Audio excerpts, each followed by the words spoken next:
coming out of Westminster in the United Kingdom, where Home Secretary Shabana Mahmood unveiled what she calls the most sweeping reforms to tackle illegal immigration in modern times over the weekend. Mahmood doubled down on her argument that the UK must confront the pull factors that attract people to enter the country legally. Things like generous support, easy access to housing, and the promises of long-term settlement. Mahmood frames her approach as a moral mission, saying that illegal migration is tearing the country apart and sowing division in communities. Now, to make sense of this, we're joined by Craig Smith, a migration specialist. A very good evening to you, Craig. Thank you so much for speaking to us.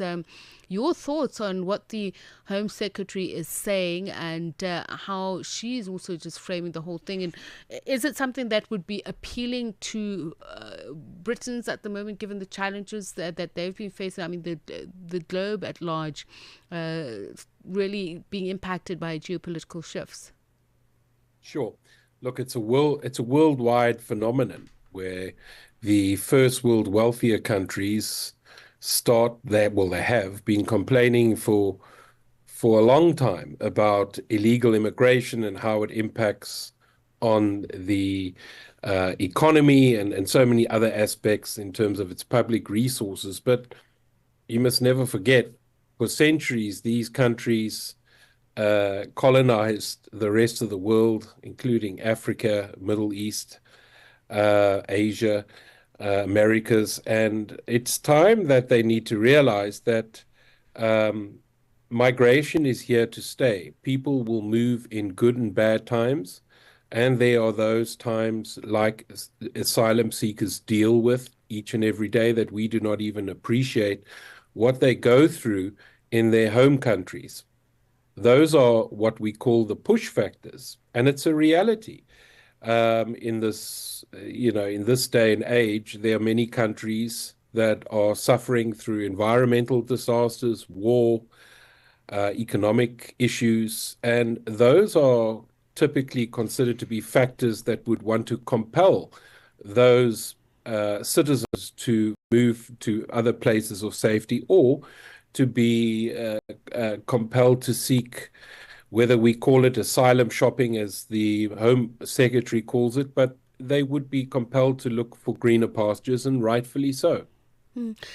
And I was just thinking about, as you say, in many cases when this argument comes out, the role of colonial powers, of imperial powers in the countries which they are still operating and are disturbing, it is never really taken into account. So rewriting the rules for asylum seekers by restricting access to accommodation and financial support, is that something that's really going to have a long-lasting, sustainable impact on what they see as an overflow of migrants into their various countries? Well, what you have is, for example, Nigel Farage, who leads the UK Reform Party, who's heavy on immigration and restricting immigration, a bit like Donald Trump. What you have now is a Labour Party who's considered to be more liberal than the Conservatives, that seems to be adopting a hard line that Farage has articulated and championed, and he's gaining a lot of popularity. And now you have the Labour Party that's sort of mirroring his policies on migration, which are considered to be quite strict. But and what's happening within the Labour Party is that they talk of the backbenchers becoming quite disillusioned with these quite hardline attitudes. I don't think it's sustainable. I mean, a lot of the measures they talk about are making people contribute financially, and also in terms of accommodation, where they have maybe better opportunity than other asylum seekers. They'll get less benefit than others.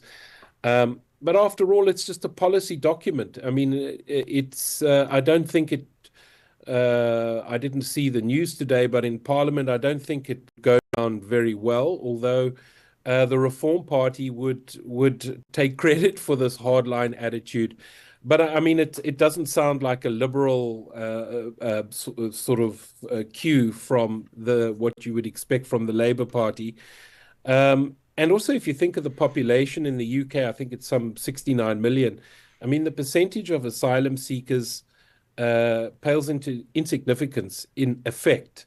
And you would think that the people who generally oppose, this sort of policy, tinkering at it, say that look, at the end of the day, you can do whatever reforms you want. There are more fundamental things that should be happening within society than focusing on asylum seekers. And is there a new refugee regime that we're seeing develop across, particularly Europe?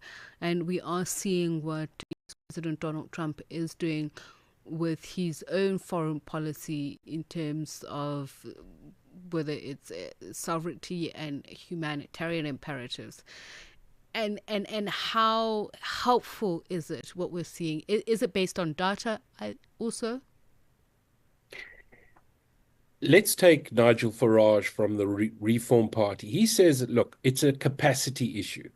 If the country only has resource for X number, X million population, and your population grows exponentially, it starts economically, it starts to suffer.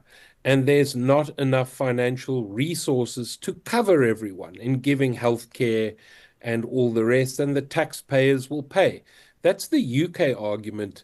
America, to an extent, applies that argument, but there's another side to the UK immigration, and that is violence taking place in America, and they, again, blaming the illegal immigrants of being right at the forefront of that violence.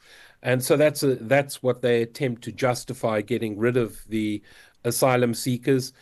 Um, it's no different anywhere in the world. They're often no, regarded as the scapegoats, where they're the vulnerable ones who unfortunately are singled out for many of the ills within a country when there are actually bigger issues, more fundamental issues within the country itself. And this hardline stance, we've seen Denmark take similar action, or it's pretty much modeled, if I understand, on what Denmark has done. But the question is, as we've seen Mahmood speak about this moral stance, will it not have a trickle down effect on the communities that these refugees stay in?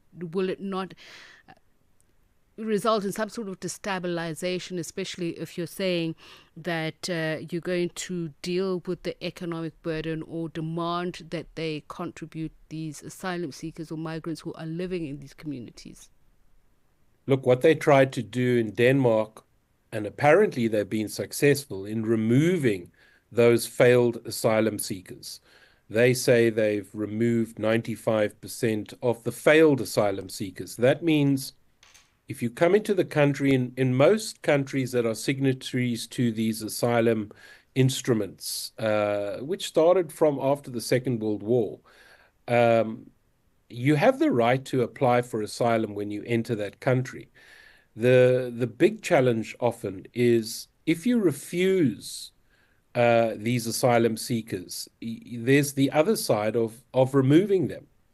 And it does become quite difficult because we're dealing with human rights. You are dealing with then families that may come in seeking asylum, and it's very difficult to uh, remove failed asylum seekers under the international laws.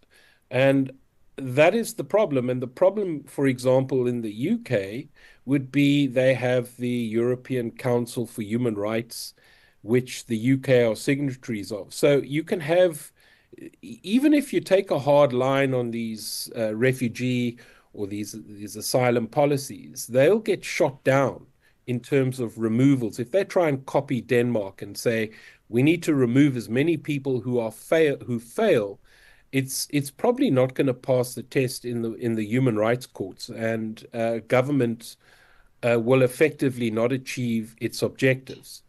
So the question again is this an asylum issue, or is this more fundamental issues within your country and governance, as opposed to asylum seekers. If you take the actual percentage of asylum seekers versus the population, it's insignificant. All right. Thank you so much for your time. Really appreciate it.